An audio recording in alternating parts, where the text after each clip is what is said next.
du Trisac. Il déconstruit la nouvelle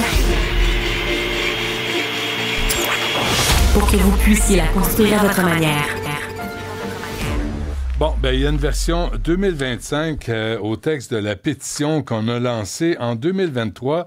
C'était appuyé à l'époque par la députée du Bloc québécois, Julie Vignola. On demandait, à l'époque, on avait recueilli 9202 signatures.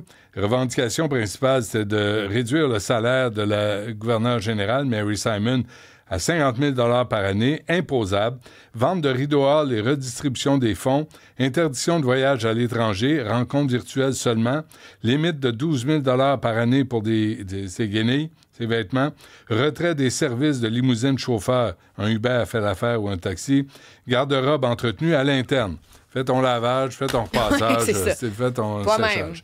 C'est ça. Et là, on a une nouvelle version qui va encore moins plaire au bureau de la gouverneure générale, qu'on salue amicalement, d'ailleurs. C'est sûr. Hein? Mm-hmm. On avait reçu des réactions à la première pétition.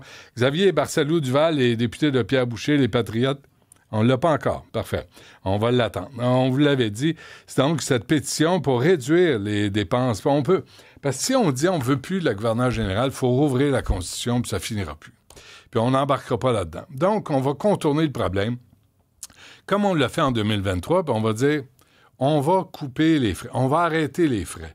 Là, ces souliers, là, à 1000 piastres, là, puis ces vêtements, puis ces chemisiers, puis ces voyages, je veux dire, ça suffit.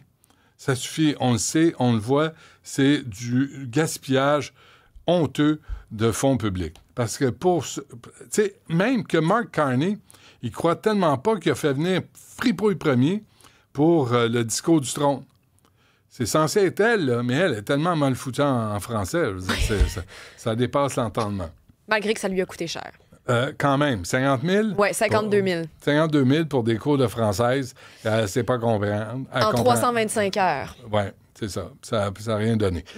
Xavier Barcelou-Duval est avec nous, député de Pierre Boucher, les Patriotes Verchères pour le Bloc québécois. Monsieur Barcelou-Duval, bonjour. Bonjour. Bon, ben on retourne au bâton. Là, on a décidé de refaire l'exercice, mais avec vous, parce qu'on a besoin de l'appui d'un député, d'un élu à la Chambre des communes, et ça tombe sur vous, parce que vous êtes en charge du dossier de la monarchie. Exactement, ben oui. Donc, je vous remercie de me faire confiance pour porter cette initiative. Oui, on vous passe le ballon, là. Vous avez intérêt à vous rendre d'un but. Là, le but, là, M. Barcelou-Duval, c'est de dépasser 9202 signatures. Je pense qu'on va arriver cette fois. Avez-vous l'impression que les Canadiens et les Québécois sont prêts à signer ce genre de pétition?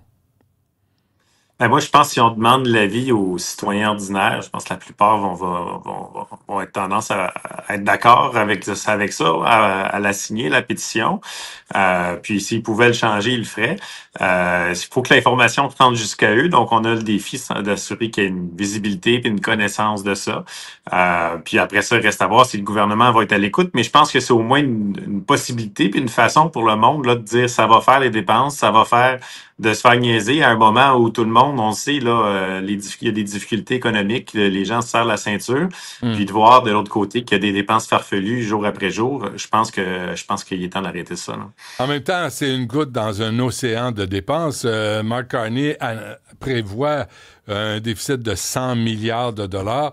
On comprend que ça va pas redresser les finances publiques. Là. Juste ça en soi, cette pétition-là. Non, ben c'est pas ça qui va redresser les finances publiques, comme vous dites, mais ça va au moins permettre d'envoyer un message, d'envoyer un signal que ça va faire. Et puis que les dépenses qui sont faites, il faut aussi qu'il y ait une raison pourquoi on entraîne des dépenses, tu sais, puis qu'il faut que ça serve aussi à quelque part. Ouais, c'est ça. Quand on voit des parties de gouverneur général, des magasinages de vêtements, à un moment donné, c'est parce que quand quelqu'un est payé au salaire qui est payé, là, il y a quasiment 400 000 par année, tu es capable de te payer du linge, tu es capable de... Puis des parties à 600 000, j'ai pas le dernier chiffre là, de la sermentation là, de Mme Simons, mais ceux qui l'ont précédé, c'était des chiffres comme ça. Tu te dis, ben là, c'est sans commune mesure avec la réalité du monde ordinaire. Là. Moi, je connais personne, M. Barcelou-Duval, qui a augmenté de 2019, c'était 302 000 son salaire. Aujourd'hui, elle a un salaire en plus de 378 000, plus une pension, plus, je veux dire, c'est insensé, là. Elle a eu une augmentation de 70 000 $ en 6 ans pour même pas apprendre le français. C'est quand même scandaleux. Oui, sans compter que ça a coûté plus de 50 000 pour les cours de français pour lesquels on ne semble pas voir de résultats, là. C'est vraiment scandaleux. Puis je vous dirais, tu sais, quand tu dis que ton indexation, elle dépasse le salaire annuel de quelqu'un, Ben ouais. ça commence à être intense, là. Moi, je pense que c'est le prof Donc, de Mme Simon qui est pas bon. Hein? Je pense que c'est... Ça se peut dire, OK. On va y aller avec la pétition, M. Barcelo-Duval. On va lire la pétition 2025. Vous avez apporté des changements, puis vous êtes rough un peu, là. Vous êtes vous êtes pas bien fin avec la gouverneure générale.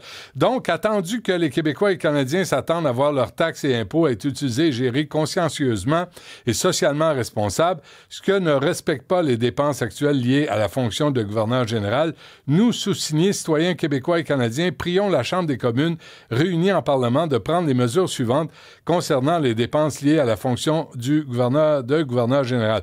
Vous n'avez pas la pétition devant vous, hein? Ah, ben oui, je ne l'ai pas. Oui. Bon, voulez-vous me la lire, là, les 1, 2, 3, 4, 5, les points Absolument. Envoyez donc.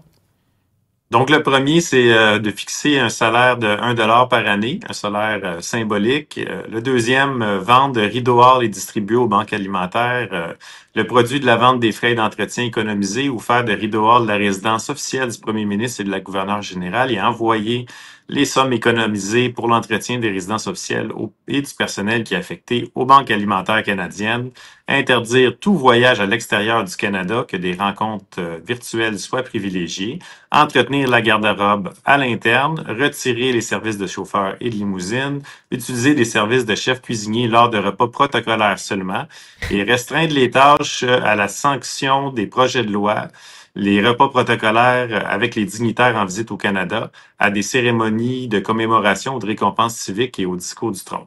Ouais. On aurait pu ajouter un 8, là, je pense à ça, M. Barcelo-Duval, et d'apprendre le français dans un délai de 6 mois, avec un niveau convenable de conversation. Là, c'est sûr qu'elle aurait punché sa carte, comme on dit, mais bref. J'y ai pas pensé, puis c'est pas grave. Fait que ça, là, moi, je m'inquiète pour vous, le Bloc québécois, là, mais est-ce que Yves-François Blanchet est prêt? Est-ce qu'il est prêt mentalement là, et politiquement à recevoir des appuis du Canada anglais? Parce que ça va être un choc pour vous autres, là.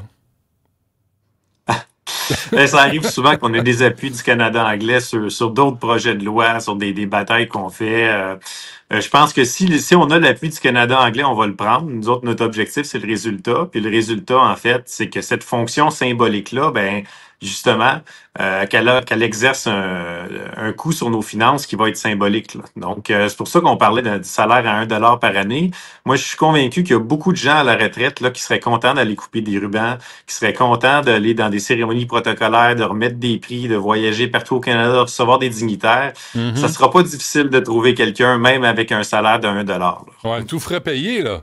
On paye tout. On paye tout le reste. Elle n'a rien à défrayer. Mais vous êtes tough parce que moi, on avait lancé avec Julie Fignola 50 000 par année. Tu sais, tu dis, bon, on va lui donner un salaire de 1 000 $.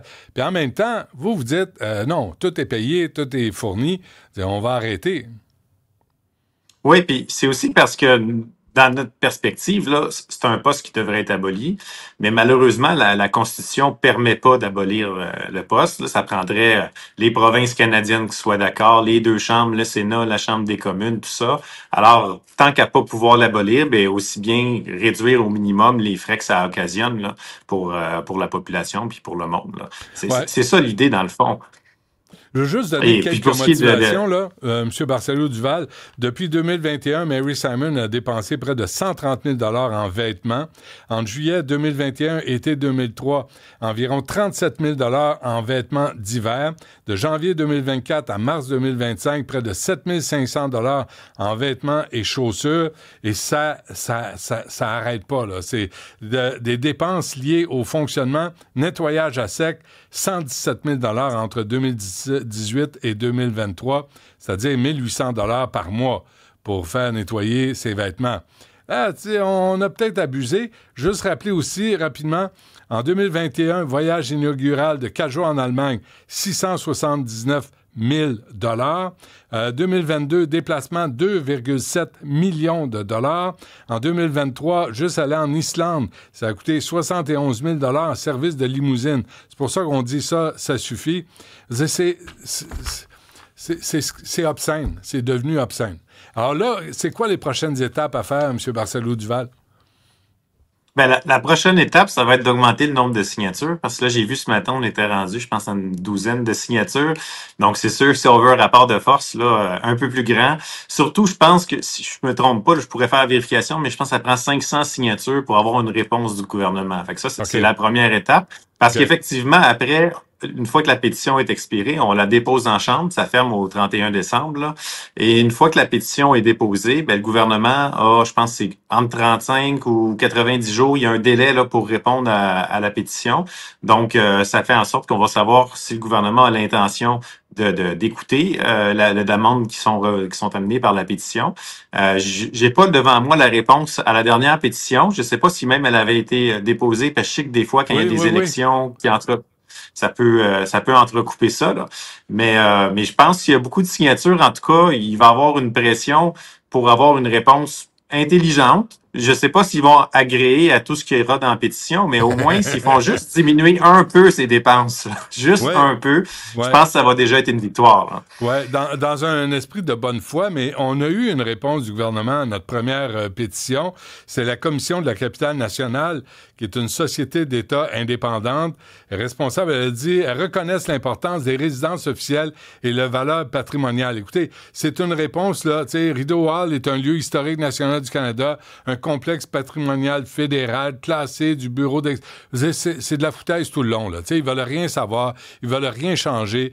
C'est le statu quo, puis ils vont nous refiler la facture ad vitam aeternam, puis on n'a pas un maudit mot à dire. Fait que là, au moins, ils vont savoir qu'ils nous ont viré de bord comme des malpropres en 2023. On revient à la charge en 2025, puis on espère avoir des réponses plus claires. Peut-être avoir l'appui de votre collègue Pierre Poilievre et son équipe. Ben, on sait jamais, hein, parce que M. Poilievre prétend toujours vouloir mettre en valeur la rigueur budgétaire, puis il déchire sa chemise à chaque déficit de chaque budget fédéral depuis qu'il est chef des conservateurs. Donc, pourquoi pas? On va prendre tous les appuis qui sont possibles d'aller chercher. Puis, tu sais, par rapport à la résidence, je pense que la pétition, elle laisse la porte ouverte aussi à ce qu'elle soit conservée comme résidence du premier ministre, qu'elle puisse continuer à servir. C'est juste que, à un moment donné, à quoi ça sert d'avoir 2 résidences officielles pour une personne, en fait, qui a une fonction purement symbolique comme la gouverneure générale, qui, quand on reçoit des chefs d'État à l'étranger, c'est quasiment gênant. Tu sais, les gens disent, c'est qui ça, cette personne-là? Ils savent pas. On sait même que des fois, elle essaie de se faire inviter ailleurs sur la planète, puis qu'il y a des pays qui disent, ben, on voit pas pourquoi qu'on la recevrait. Elle a bien beau être sur papier une chef d'État, dans la réalité, c'est pas ça. Puis on est comme pris avec cette vieille affaire coloniale-là qu'il faudrait abolir, mais à tout le moins, si on ne l'abolit pas, on va la rendre symbolique puis la rendre moins dispendieuse pour les contribuables. Là, vous dites quoi, là? Qu'elle essaie de se faire inviter un peu partout? Ben, j'ai des notes à l'effet que, par exemple, il y aurait eu des demandes d'invitation, que ce soit elle ou d'autres gouverneurs avant elle, par exemple en France ou d'autres pays à travers l'Europe, puis que la diplomatie de ces pays-là disait, ben, on sait pas trop qu'est-ce qu'on va faire avec. Parce qu'elle n'a pas de pouvoir vraiment. Elle prend pas de décision, elle signera pas des accords commerciaux, elle fera pas des ententes, je sais pas, de partage de compétences ou pour les écoles. Ou normalement, elle fait juste, en fait, signer ce que le gouvernement a dit de signer, là. C'est tout. C'est drôle, ça. Fait que, M. Barcelo-Duval, j'aimerais ça que vous m'invitiez à souper chez vous. Tu sais, tu t'invites chez le monde. Ça manque de courtoisie un petit peu, je trouve, là. Ça manque de savoir-vivre. Bon, faut qu'on se laisse, là, mais comment on fait, là, pour remplir cette pétition?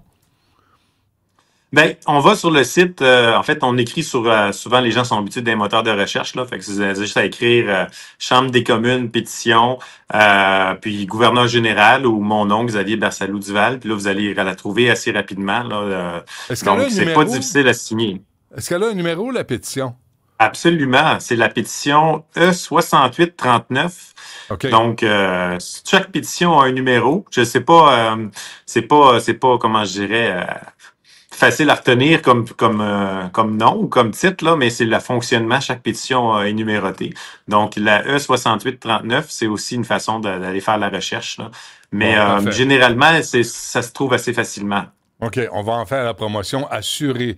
Je veux vous rassurer là-dessus, là, on va s'en occuper. On a jusqu'au 31 décembre, je comprends bien. Exactement. Puis, je pense que si on allait en chercher encore plus que la dernière fois, ça montrait que les gens sont encore plus indignés puis qu'ils pensent Parfait. encore plus que c'est le temps de faire attention aux dépenses de la gouverneure. On va faire ça. Xavier Barcelo-Duval, de toute façon, on reste en contact du Bloc québécois, puis on va faire la promotion de ça. Moi, je compte sur vous pour faire de votre part aussi la promotion de cette pétition E6839. Je vais l'apprendre par cœur, faites-vous-en pas. Merci, M. Barcelo-Duval. À la prochaine. Ça me fait plaisir. Bonne journée. Oui, donc on va. Vous êtes plusieurs à nous écrire. Je vous envoie le lien depuis tantôt là, dans les textos. On va s'organiser pour qu'elle soit visible sur notre site web ou du moins sous notre vidéo dans la barre de recherche. On va vous revenir avec ça à quel endroit. Mais comme M. Barcelo-Duval le disait, c'est facilement trouvable si vous tapez ça sur Internet. Le numéro de la pétition 6839, vous allez tomber dessus. Sinon, en attendant, textez-moi 187 Cube Radio. Je vais vous envoyer le lien directement.